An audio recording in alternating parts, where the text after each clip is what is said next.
Hello. First thing I want to do is just acknowledge my journey with you for the past 22 years. Yeah. It has been the single most profound thing. It's changed my life on immeasurable ways, even more than Oprah. Now we know that's not possible. It is. It absolutely is. And I was here in Chicago 4 years ago, and I just manifested all this money and bought my dream car, and I took my entire salon up here. Had this amazing experience, and I lost everything. I went through this, yes, it was the best thing that ever happened to me. It was hell going through it, but... You didn't lose your vibration. I did not lose my vibration. Which is everything. In other words, all that other stuff... But I lost the stuff. Oh, good, something else to create. Exactly. Because a lot of times the stuff that you've got hinders the stuff that's coming. It did. I was so scared of losing it. Yeah. Yeah. Your vortex has really improved since you gathered all that crap. It did. It did. It did. And about 2 months ago, like I can't live on the planet anymore unless I meditate. Like I just can't, it freaks me out. I can't, I have to meditate in order to say that in a different way. Okay. I do better when I come into alignment first, because when I proceed into my day in the receptive mode, I have a much better day. Yes, that's how it goes. And I love it now, and I'm embracing it now. It's not something that I do, it's just something that I enjoy. Getting into alignment before, because now I'm a real estate agent, which I never thought would ever happen in a million years, but I absolutely love it because it's like unlimited. It matches who I am now. 2 months ago, I was at meditation, and you came to me, and you said, come see me today. And you gave me the day, and you told me where I was at, and I go online, and sure enough, you're here. And I'm here, and we're supposed to have this amazing conversation. We want to have a conversation because we can't use you as an advertisement when you say, hey, Abraham, I've been with you for 22 years, and I've lost everything. But the good news is... So ordinarily, we wouldn't sell you a ticket. This is true. The reality is I've been having this insane path or sane synchronicities that are absolutely blowing my mind about... Are you telling us that thoughts are turning to things? Yes. All right, do you have anything else you want to talk about that's not boring and normal? No. We'll hear you. I know. I just recognized this thing. It almost looks like a V. And I had it, like everything is almost exact. Like I went to the bottom. I'm doing everything on a completely different level now. And Jerry was a financial counselor for many years. He was helping people figure things like that out. And one of the first things he asked us when years later he began visiting with us is, hey, Abraham, why is it that people so often need to go all the way to the bottom before they start bouncing up? He said they always do. They always begin bouncing back. But why do they have to go so low? He said first it's the boat, and then it's the second car, and then it's this, and then it's this, and then it's this. And it's like the slide continues to go down until it's all gone. Why is that? And we told him years ago what you just told us that you recognized. It's the attention to what you're losing that holds you in that vibrational place that makes that the reality that you are carving out. Doesn't have to be that way. You could slide a little and take the bounce from it right then. But so many people are pressing so hard against what they do not want that they're letting that be the basis of their vibrational offering and therefore their vibrational point of attraction. And so at any point that you take the bounce and turn around, you can expect that things will go way, way better, because during all of that contrasting time, first of all, you've put so much more in the vortex. The momentum of the vortex is so much stronger. But it also requires then more discipline of focus, to not allow yourself to go back in a sort of post-traumatic war syndrome type thing and focus upon those things that caused you emotional pain then. In other words, you've really got to accept that all of that is to your advantage. We have two very important stories to tell you, and you've undoubtedly heard them before, but we're going to tell them to you again. So two people in the same week came to us with similar stories. One, a woman, an artist, coming from New York out to California. She had her portfolio of all of her magnificent artistry in her car in these boxes. She was going to Hollywood. She was going to present herself as a set designer, and someone broke into her car and took it all. And she said, so here I am with nothing to show. She said, I have lost it all. And we said, you have not lost your talent. You've not lost your point of attraction.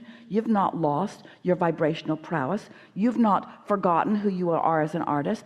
And anyway, that portfolio no longer represented what you have to offer now. It was a distortion of who you are. If you show what you painted 5 years ago, 10 years ago, 15 years ago, really, she had some of that in her portfolio, or even 1 year ago, or even last week, it does not represent who you are now. We said, go present yourself as you are now. The other was a man who, like you, had built quite an empire. He had lost it. He was in his 60s. He said, Abraham, how can I ever begin to start over now? It's taking me all these years to get to that point, and now it's gone. And we said to him, you have not lost your point of attraction. You don't understand what that vibrational version of you is. You have not lost your point of attraction. Your point of attraction and all that power of desire is there. You can turn things around so quickly. All you got to do is get in the receptive mode. It doesn't matter what you have. You're not amassing stuff anyway. You're amassing your ability to attract stuff, to create stuff, to manifest stuff. Manifestation is an easy thing once you get into that vibrational place where you're allowing it to manifest.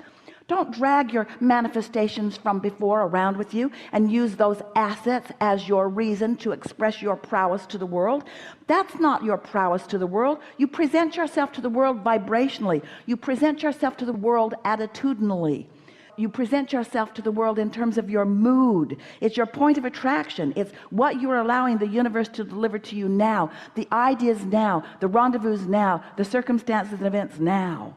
You hear people talk about, oh, they got their big break. Well, we say they finally got into the receptive mode. And so often when people get their big break, they don't stay in the attitude of allowing another and another and another and another and another, because they think that big breaks are scarce. They're not. It's receptive modes that are scarce. It's you being in this receptive mode. That's what's scarce.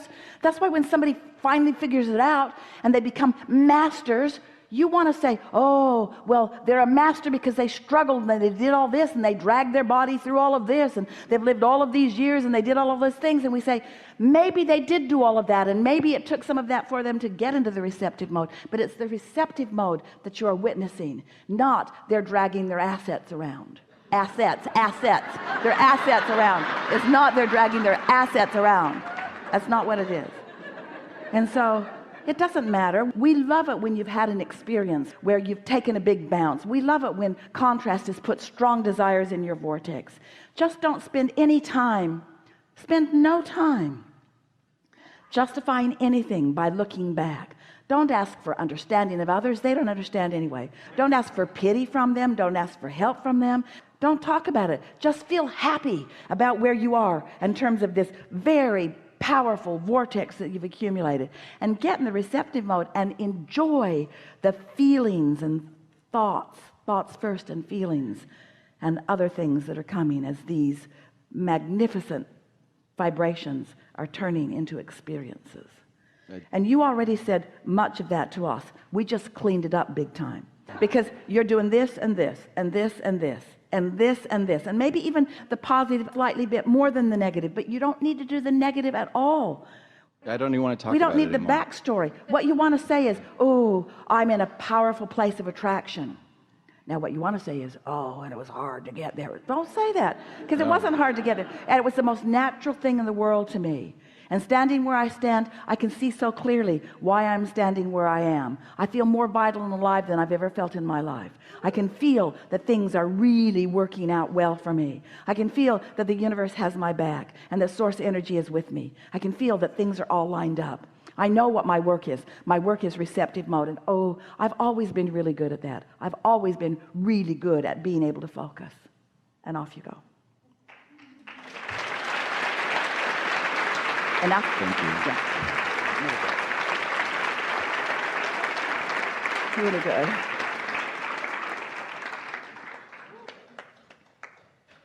So I come here today.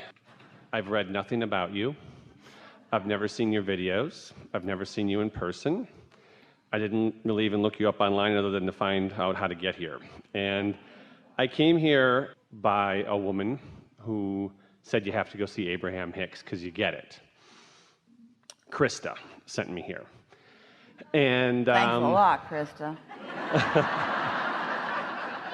So when I'm hearing you speak, a lot of things resonate with me, and what I'm sitting with right now is a couple things. One of the things I like to do is I love to use metaphors, and I love to make people laugh, and those aren't always necessarily the best things, but the first thing is I want to go pee, and there's no bathrooms here, so I'm just putting that vibration out there that I'd like a bathroom. There are bathrooms, but the women have taken them all.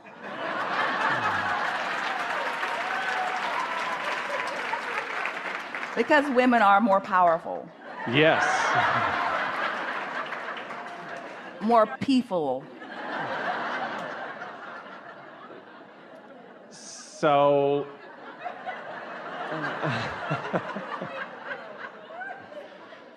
my journey has, a lot of the things that people have been saying have resonated with me, and my belief is that I'm here speaking right now, hopefully on behalf of someone else in the room.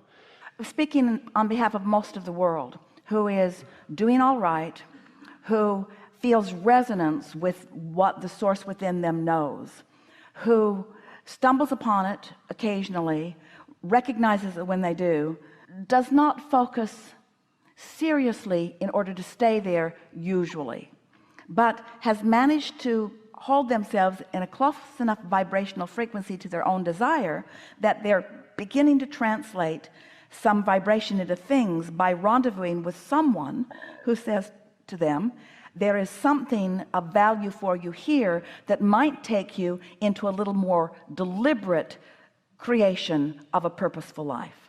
People don't need to be here. They don't need to hear these words in order to do what they came to do when they decided to be in this physical body. Contrast is going to be here whether you hear us say it or not, and contrast is going to serve you whether you hear us say it or not, and you're going to launch vibrational rockets of desire whether you hear us say it or not, and you're going to have a vibrational reality whether you hear us say it or not, and the source within you is guiding you every step of the way whether you hear us say it or not. You don't need to hear us. But the benefit that you get from us and from Krista and from others, the benefit is if we can convince you that it matters that you feel good, if we can convince you that feeling good is good for you because feeling good is necessary in order for you to be in the receptive mode, and when you are in the receptive mode, then you have the whole of you focused in this moment in time. And oh, it's so much more delicious to have the whole of you focused in any moment in time than some fractured, pinched off piece of you. In other words, it's so much better to be fully focused, fully having a conversation with someone, fully in love with life, fully appreciating the beauty of whoever it is that you're focused upon. It's so good to be tuned in, tapped in, turned on. It's not necessary to be here to be that. But sometimes it's helpful to be here to understand what you've been stumbling on and to sustain it, you see. There is truth around every corner because your inner being is wanting to guide you toward what's of greatest benefit for you. But there's no one path, and there's no one inner being that's going to guide you all to the same path. In other words, you are really diverse, you are really different, you are all brilliant, and you are all loved, and things are always working out for all of you, no matter what. We're glad you came. We're glad that we have this conversation, but you didn't need to be here in order to live happily ever after.